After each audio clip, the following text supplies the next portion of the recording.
जरूर करें। शुक्रिया संजय, आगे भी जानकारी आपसे हम लेते रहेंगे। और इस वक्त एक और बड़ी खबर पश्चिम बंगाल से सामने आ रही है, जहां के रायगंज में वोटिंग के दौरान हिंसा हुई है। पश्चिम बंगाल के रायगंज में वोटिंग के दौरान हिंसा की खबर है। सीपीएम उम्मीदवार मोहम्मद सलीम के काफिले पर हमला हुआ है।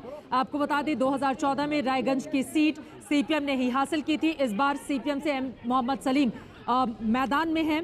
दार्जिलिंग बीजेपी ने जीती थी और जलपाईगुड़ी टीएमसी के खाते में गई थी। ये 3 सीटें जहां पर आज मतदान हो रहा है पश्चिम बंगाल में, लेकिन वहां के अलग अलग हिस्सों से सामने आ रही खबरों के मुताबिक जहां कुछ जगहों पर बीजेपी और टीएमसी के कार्यकर्ता आपस में भिड़ रहे हैं, तो वहीं पश्चिम बंगाल के रायगंज में वोटिंग के दौरान हिंसा की खबर है। मोहम्मद सलीम के काफिले पर पथराव हुआ है।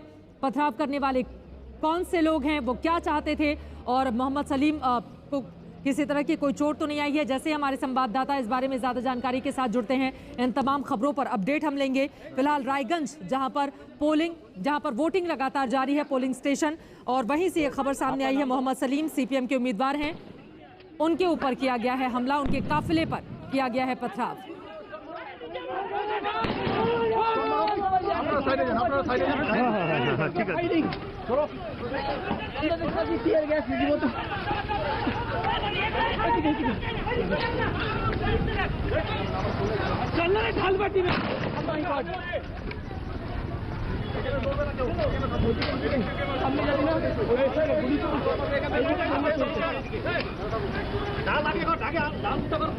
पश्चिम बंगाल के रायगंज की ये तस्वीरें हैरान करती है। आप देख पा रहे हैं किस तरह से भारी तादाद में सुरक्षा कर्मियों की वहां पर मौजूदगी है। उसके बावजूद कुछ अराजक तत्व ऐसे हैं जो इस चुनाव के दौरान विघ्न पैदा करने की कोशिश कर रहे हैं। हालांकि उनको रोकने की कोशिशें भी लगातार जारी है। वहीं सीपीएम उम्मीदवार मोहम्मद सलीम की गाड़ी पर हमला हुआ है, ये बड़ी जानकारी निकलकर सामने आई है। ऐसे मुद्दे पर हम बातचीत करेंगे। तस्वीरें आपके सामने हैं। तमाम खास मेहमान हमारे साथ स्टूडियो में जुड़े हुए हैं। एक बार परिचय उनसे करवाते हुए, वरिष्ठ पत्रकारों का सबसे बड़ा पैनल उर्मिलेश जी हमारे साथ मौजूद हैं, नलिनी सिंह हमारे साथ हैं, आशुतोष मौजूद हैं, आलोक मेहता जी हमारे साथ हैं, और संजय कुमार सीएसडीएस के डायरेक्टर हमारे साथ हैं। शुरुआत नलिनी जी आपसे ही करते हुए इन तस्वीरों पर आपकी टिप्पणी। जी, आप जो कह रही हैं रायगंज के बारे में, बहुत ही कम मार्जिन से, बहुत ही कम वोटों से पिछली बार हार जीत का यहाँ फैसला हुआ था, तो यहाँ पर तनाव होना कोई अस्वाभाविक नहीं था।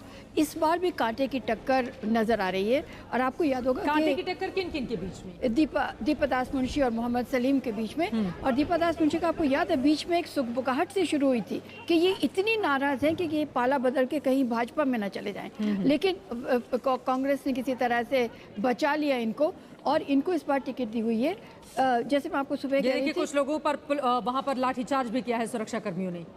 ये बहुत ही ताज्जुब और ये बहुत ही दुखद, ये लोकतंत्र का जो कुरूप दिखने को मिल रहा है, ये कब तक हम देखेंगे? 70 साल 72 साल हमें हो गए और अभी तक यही है कि तनाव का ये, मुझे तो ये लगता है जो हम ये फर्स्ट पास्ट द पोस्ट करते हैं ना, कि एक वोट भी आओ उससे आप जीत गए, वो हमारे अब जड़ों में घुस महिला पुलिस कर्मियों को भी वहां पर बुलाया गया है। तनावपूर्ण हालात आप तस्वीरों में देख पा रहे हैं, सन्नाटा छाया हुआ है। संजय जी, इस पर आपकी टिप्पणी में चाहूंगी।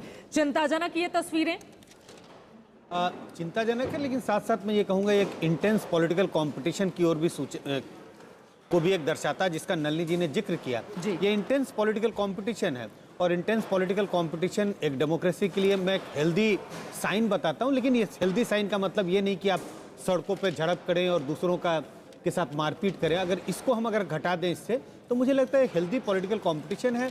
हर पार्टी अपने समर्थकों को ज़्यादा से ज़्यादा वोट देने के लिए उत्साहित करती है, और जब कंपटीशन ऐसा दिखाई पड़ता है तो इस तरह के तनावपूर्ण स्थिति होनी थोड़ी स्वाभाविक होती है। सर, मनोज्ञा लोहीवाल इस वक्त हमारी संवाददाता जुड़ चुके हैं ज्यादा जानकारी के साथ। मनोज्ञा, पश्चिम बंगाल के रायगंज की तस्वीरें सामने हैं। वोटिंग के दौरान हिंसा हुई है, कुछ लोगों को चोटें भी आई हैं क्या, और किस तरह की जानकारी आपको मिल रही है ग्राउंड जीरो से?